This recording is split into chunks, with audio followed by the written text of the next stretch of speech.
বাংলার ইতিহাস আর সংস্কৃতির সাথে একান্তভাবে জড়িয়ে আছে গ্রাম বাংলার হাটবাজার। গ্রামীণ হাট মানে গ্রামের মানুষের খুব নিকটবর্তী হরেক রকমের পণ্যের দোকান। দর্শক, রঙের বাংলা থেকে আপনাদের সবাইকে শুভেচ্ছা জানাচ্ছি। আজ এসেছি মনিরামপুর উপজেলার গোপালপুর বাজারে। আসুন গোপালপুরের হাটবাজারে মিশে যাই। শীতের বিকালের স্নিগ্ধ রোদ গায়ে বলিয়ে গ্রামীণ মেঠোপথ ধরে এগিয়ে যায় গ্রামের মানুষ। বেশিরভাগ মানুষের আজকের গন্তব্য গোপালপুর বাজারে, কেননা আজ বুধবার। সপ্তাহের বুধ আর রবিবার গোপালপুর হাটে সামিল হয় প্রায় ৩টি ইউনিয়নের ক্রেতা বিক্রেতা। দুর্বাডাঙ্গা আর খানপুর ইউনিয়নের প্রাণকেন্দ্র গোপালপুর বাজার, সাথে কুলটিয়া ইউনিয়নের লোকজনও একান্তভাবে মায়ায় জড়িয়ে আছে এই হাটের। কি নেই এই হাটে? মনিরামপুরের পূর্বাঞ্চলের নেহালপুরের পরের স্থানটি অর্জন করেছে গোপালপুর বাজার।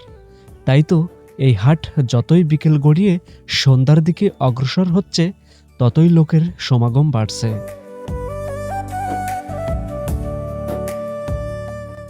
গ্রামীণ হাট, তাই গ্রামের মানুষ মাঠের কাজকর্ম সেরে বিকেলে আসে প্রয়োজনে কিংবা প্রতিনিয়ত হাটে আসার অভ্যাসে।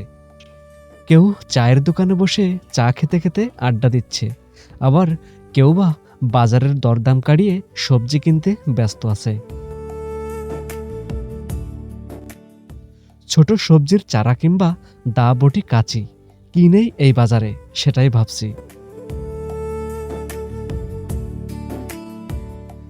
এই বাজারের সবচেয়ে আকর্ষণীয় দিক হলো এই জামে মসজিদ। নিদারুণ সৌন্দর্যে পূর্ণ যেন আল্লাহর এই পবিত্র ঘর। নিশ্চয়ই যারা এই মসজিদে প্রতিনিয়ত নামাজ আদায় করে, তাদের মন মানসিকতাও এরকম সুন্দর। বাজারের পশ্চিম মাথায় অবস্থিত গোপালপুর স্কুল অ্যান্ড কলেজ, আর ওই কর্নারে প্রাথমিক বিদ্যালয়, যেখানে শিক্ষার আলো জ্বালানো হয়। এই শিক্ষা প্রতিষ্ঠানের বিশাল আকৃতির খেলার মাঠে জমে ওঠে ফুটবল, ক্রিকেট সহ শিক্ষার্থীদের আনন্দ উল্লাসে, পড়াশুনোর পাশাপাশি বিনোদনে। এই প্রতিষ্ঠানের খুবই কাছে মেইন রাস্তার পাশে খেলাধুলার নানা সামগ্রী কিনতে পাওয়া যায়। একটি গ্রামীণ হাটে এত কিছু পাওয়া যায়, তা সত্যি ভাববার বিষয়। এই বাজার ছাড়িয়ে কিছুটা পথ পূর্বে এলে চোখে পড়বে গোপালপুর বাহিরগড়িয়া আলিম মাদ্রাসা। দৃষ্টিনন্দন ভবন আর শিক্ষার গ্রহণযোগ্যতায় এই প্রতিষ্ঠানও কিন্তু পিছিয়ে নেই। সব মিলিয়ে আশপাশের গ্রামের মানুষের অন্তঃস্থলে মিশে আছে গোপালপুর।